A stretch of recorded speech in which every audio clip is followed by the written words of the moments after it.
పవన్ కళ్యాణ్ గారు నిన్న వాళ్ళ కార్యకర్తలపైన మరీ ముఖ్యంగా మంత్రులపైన ఎమ్మెల్యేలపైన ఫైర్ అయ్యారని చెప్పేసి మనం వార్తలు చూసాం.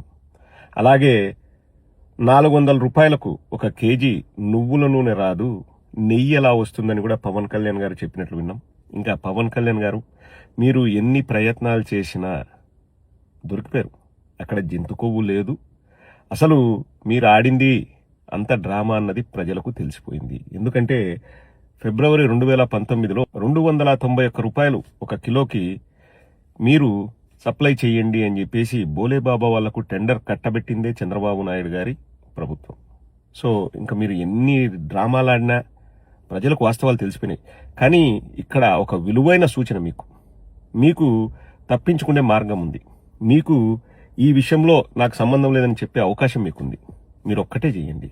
నేను ఆ రోజు కాషాయ వస్త్రాలు వేసుకుని నెత్తికి బ్యాండ్ వేసుకుంది కూడా చంద్రబాబు చెప్పిన మాటలు విని వేసుకున్నాను, నాకు దీంట్లో ఏమీ సంబంధం లేదు అని మీరు తప్పించుకున్నారనుకోండి, మీరు మీ పార్టీ సేఫ్. ఇంకా ఇంతకంటే ఇంకా మీరు ఏం చేయలేరు. మీరు ఎంత కవర్ డ్రైవ్లు ఆడాలనుకున్నా, చంద్రబాబును ఎంత ప్రొటెక్ట్ చేయాలనుకున్నా మీ వల్ల కాదు. నాకేం సంబంధం లేదబ్బా, ఆ రోజు చంద్రబాబు చెప్తే కాషాయ వస్త్రాలు వేసుకునే నెత్తికి బ్యాండ్ వేసుకునే ఊగినా అని చెప్పు, ఇంకా నువ్వు సేఫ్. పైగా చంద్రబాబుతో విభేదించాడా అని ఎవరు కూడా ఆశ్చర్యపోరు. ఎందుకంటే మనం గత 10 సంవత్సరాలుగా చూస్తే బీజేపీని తిట్టారు పాచిపోయిన లడ్డు అని చంద్రబాబు చెప్తే, తర్వాత చంద్రబాబునే తిట్టాడు చంద్రబాబు చెప్తే, తర్వాత బీజేపీతో కటీఫ్ చంద్రబాబు చెప్తే, మళ్ళా బీజేపీతో అంటకాగింది చంద్రబాబు చెప్తే, వాళ్ళ సొంత కొడుకు కూడా రోడ్డు మీద పండుకోలే, పవన్ కళ్యాణ్ రోడ్డు మీద పండుకున్నాడు. సో చంద్రబాబు చెప్తేనే ఇవన్నీ నేను చేసినా, ఈ లడ్డు కూడా అంతే అని చెప్పేసి అట్లా పుసుక్కుని చెప్పేసి నువ్వు తప్పించుకో, లేకపోతే ఆ పాపం నీకు కూడా అంటుకుంటది. నువ్వు ఇట్లే ఫ్రస్ట్రేట్ అవుతావు, మీ కార్యకర్తల్ని, మీ మంత్రుల్ని, మీ ఎమ్మెల్యేలని తిడతావు.